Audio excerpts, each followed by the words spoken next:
towards in terms of our forecast, 18 when they got 15. So they've been 15 and 16 for the past 2011 to 2012. They've been around that number, which obviously is better than they're doing in the opinion polls, but not quite as well as perhaps the by-election model prior led us to believe. But again, it's quite off in terms of others. 4 points different. That's you now. Okay, thank you. Right, this is of course Conservative England that's voting on May 2nd. The Conservatives have an extraordinary dominance of these elections based on their performance in 2009. Was it the inviters failed to show another thumb? Right, okay. Thank you very much. Yeah. Excellent, thank you. Gosh. They didn't do particularly well in the Euros in terms of share the vote, but because they were the leading party, they swept all before them in the local elections held on the same day, as John was explaining. And so of the 35 councils up, 29 are being defended by the Conservatives, only one by Labour, Durham, one which is the Isle of Anders in Wales, which has got this slightly anti-secret selection because of corruption. Careful. Yes. So they weren't trusted to have it last year. No, it's an institution. Can you libel an institution? Stop. And for overall control. And this is reflected also in terms of the seats, of course, that are being defended, with the Conservatives defending something like 2/3 of all seats next Thursday. The issue of exactly how many seats there are up for grabs has been slightly complicated by the fact of very considerable boundary changes. There are 12 of the 35 councils have had boundary changes. And what we have tried to do is, in what we're going to say today in terms of our seat forecast and also in terms of sort of setting the benchmark, we have tried to work out which party would have won the new seat if it had been in existence back in 2009. And not quite the same exercise as sort of parliamentary boundaries, in which we haven't done numbers against which you can feed, a change in share of vote, but we have actually called every seat. And so this table takes those boundary changes into account. So by our calculations, there are 2,392 seats actually being contested, which the Conservatives, as I say, have somewhere over 2/3. And the impact of the boundary changes as a whole has not been hugely dramatic.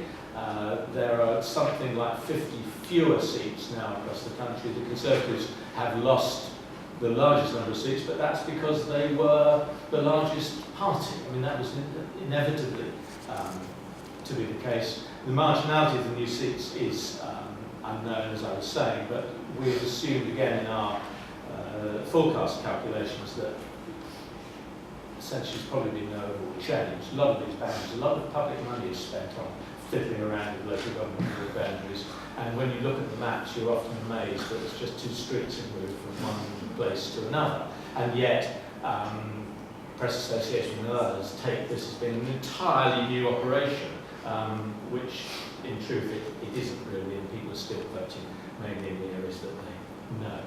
Okay, so that sets where we are. These are Conservative, this is Conservative England, and indeed even on General Election Day 1997, right, the Tony Blair landslide, the Conservatives won more seats and more councils than Labour in these places on that day back in 1997. That's an indication of how this is Conservative England. So who's putting up? Well, as you'd expect, Conservative and Labour are in more than 9 and 10.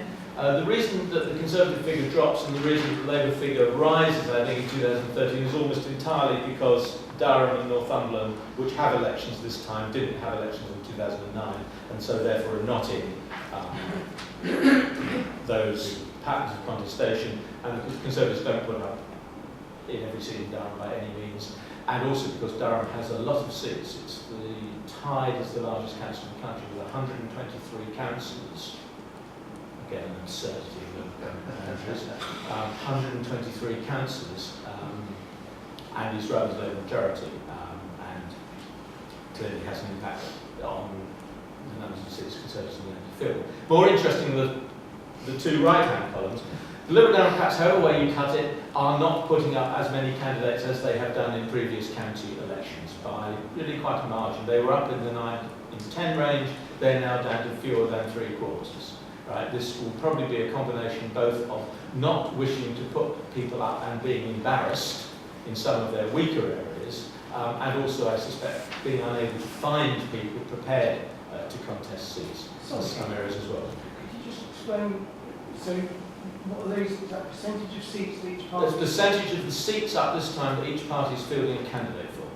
So in 2005, the Lib Dems were In 89, was 11%. so So the 11% is just for UK? that's, you read down. Okay. So the Lib Dems in 2005 had candidates in 89% of seats. This time they have them in 73.8, which is a considerable drop for them. But the final column, of course, the UKIP column, is the fascinating one. So that in each of the last two sets of elections, they have more than doubled, and this time effectively trebled the number of candidates that they've been able to fill. And when you consider 2009 was Euro election day, they would have been concentrating, of course, on Euro elections, but also wanted to emphasise their presence in particular local areas. They still contested fewer than a quarter of the seats that time. This time they almost got as many as the Lib Dems, and what a little publicity coup that would have been if they managed to do that. They didn't quite, but they're up at almost 3/4 of the seats. And this is going to have a big impact on how these elections turn out. Okay, to say something about that. Conservative Britain, it's not only Conservative Britain, it's coalition Britain as well, this area. Right? These are the seats that the Conservatives and the Liberal Democrats won in these councils in 2008 and 2009. And you can see there, it's, I think, it's a staggering figure really, that the Liberal Democrats were second in 3/4 of the seats that the Conservatives won in 2009, and the Conservatives were second in more than 3/4 of the seats that the Liberal Democrats won in 2009. Labour, this implies, remember Labour contested most of these seats. It's not that they were absent. Labour are back in 3rd and sometimes in 4th place. And if you look through the sort of anorak detail, you've great swathes of southern England and sort of more sort of affluent parts of the Midlands and even the north. You find Labour candidates polling 8, 7, 11% of the vote in those seats back in 2009. And so this is a big challenge for Labour and something of a ceiling on what one can expect them to do. Because in order to win vast numbers of seats at this election, which of course the party in opposition, ahead in the polls, unpopular government would hope to do, they've got to come from 3rd place, and they've got to come from 3rd place in areas where they have no real tradition. And as I say, even on Blair's landslide in 1997, on the same day, they were still falling behind the Conservatives. So that's one thing that may be worth talking about in questions. And then, of course, there's the UKIP factor, which John has talked about already. And this is what we've found about UKIP's contestation in local elections over the years. Back in the 2009 locals, they contested 25% of the seats, and their mean share of the vote in those seats was 16%, exactly bang on with what they got across the country in the Euros. But then presumably these were the seats that they thought were their better chances. And it's important to note that, because UKIP, in the seats where they have contested before at this level, are actually coming from quite a high base already. So the notion that they're going to bounce a lot more necessarily in those seats may be slightly overblown, because people have already had the opportunity to vote for UKIP there in what was then the most favourable circumstance of UKIP 2009 Euro campaign. And you see that then what happened at the 2011 local, they contested fewer than 1 in 5 seats and got an average just under 12% of the vote. In last year's by-elections, in the 2012 local by-elections, their contestation was up to more than half, giving notice of Farage's new strategy. But again, their mean share was only 11%, although that was 7% up on what they got in those seats the previous time they'd been fought. This year, in the by-elections we've had, their contestation is up to 60%, and their share is up as high as 18%, and they've won 3 seats since the Eastleigh by-election, the local elections, and not always in places that you would naturally expect them to do. And their share in those places has been up as much as 12%. So there's two different ways that you can look at UKIP. On the one hand, you can say that they are coming from a high base where they've stood before, but you can also say that they've shown a clear ability, especially in recent by-elections, to get their vote up on average even towards about 20%, which is very creditable. But of course we live in the first-past-the-post system, and winning a seat from a standing start in the first-past-the-post system is very difficult. You really have to think about a party getting 30 or 35%, and therefore for a party like UKIP, which has no clear geographical or social base, and clear great variations from almost ward to ward, let alone council to council, in the number of activists and work they can do on the ground, it's perhaps difficult to see or to predict precisely how many seats they're going to get. So, let's get to the nitty-gritty of this, finally. Those were our forecasts of the outcome the last time, not forecasts, our assessment of the outcome the last time these elections were fought. 2008 refers just to Northumberland and Durham, and you see the Lib Dems did. The 2 places where the Lib Dems have that rather, for them, the fear factor that they've faced the last 2 local elections where they've had to go head-to-head with Labour in the Mets and have lost, getting on for 200 councils in the Mets alone, in places like Newcastle and Sheffield, where they're just being wiped away. Those areas are not having elections this time, but there are elections in Northumberland, where the Lib Dems are currently the largest party in Northumberland. They're likely to suffer losses to Labour. Labour will become at least the largest party in Northumberland. And in Bristol as well, another Lib Dem area, they're going to lose seats to Labour. But those are really the only 2 seats, as we saw from the previous graph, where the sort of the Lib Dem Labour thing operates. The rest of the councils are based on that 2009 Euro election day. Disaster for Labour. They're arguably their worst ever local election performance. The only way is up. And so this is what our current forecast, up to last Friday, is of the local election share of the vote based on our by-election model. The Conservatives on 29, Labour on 38, very much in line with the polls. Separate independent measure, but still in line with the polls. Lib Dems, they're still hanging in there. They still show the ability to turn in votes in the ballot box in places that they have some degree of organisation. Think Eastleigh. Eastleigh wasn't a great result for them, but they won. 16. UKIP 11. We're giving UKIP their own score for the first time ever. Others 6. Greens don't feature very well in this kind of economic atmosphere. And so if that were to be proved true, and that this year more than ever, gosh, this is taking our life in our hands, really. This is what happened to 6. Conservatives down at 300, Labour up 350, Lib Dems down about 100.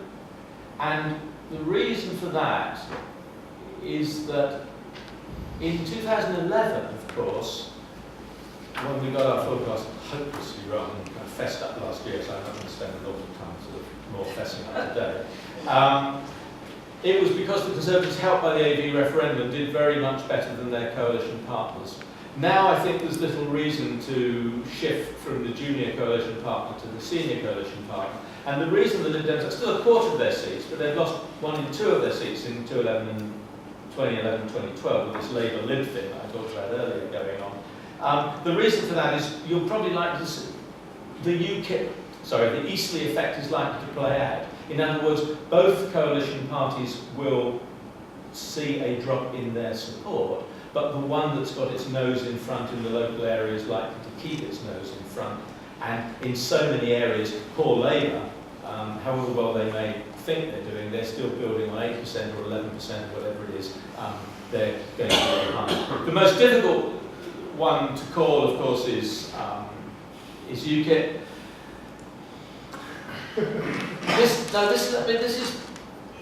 We have to do it like this. This is based upon an increase in UKIP support in places that they have contested before, right? By no, rational or statistical measure can we possibly forecast how many seats they're going to win in places that they didn't contest before. In some they'll get 5%, in some I'm sure they'll get 35% if they've got a defective Conservative council standing as their candidate or something like that.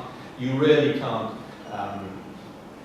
forecast that. But because of the first past the post system, it's likely that their share of the vote will certainly be in double figures in terms of national equivalent, which will be quite an achievement. I think, unlike the polls, they will clearly come in fourth place because of the Lib Dems local organisation on the ground. But their seat gains are likely to be numbered in the tens or maybe a few score rather than three figures. But come maybe third, we will live or die by this. And the possible council changes, a little bit more about councils in the pack.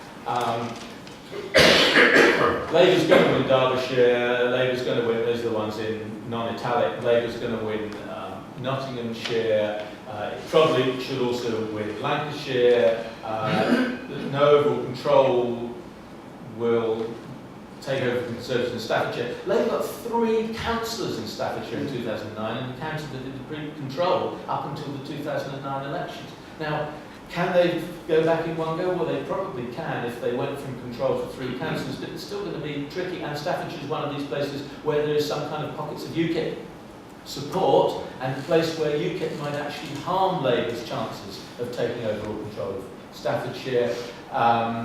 Gloucestershire, if the Conservatives have a bad day, they'll lose control of Gloucestershire. They're almost certainly likely to lose control of Warwickshire. So it's going to be bad news for the Conservatives in terms of seats and in terms of councils.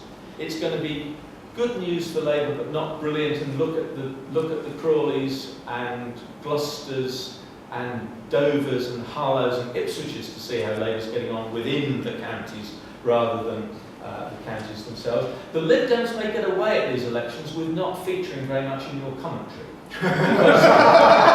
Because they haven't got many councils to defend, they haven't got any councils to defend, and although they're likely to lose seats, they're not, I think, this time going to lose as many seats as the Conservatives, and they will hide under the table very happily as you all talk about the hit for Cameron, and most particularly if that hit for Cameron is also accompanied by some UKIP spectaculars. But these are the most difficult local elections for as long as I can remember to call because of the impact of UKIP and the way that people are voting. The anti-incumbency voting locally, the parties will be trying to say to people, look, think about, these are about electing your local councillors. This isn't about the European Parliament, which we really don't understand, don't think it's got much influence.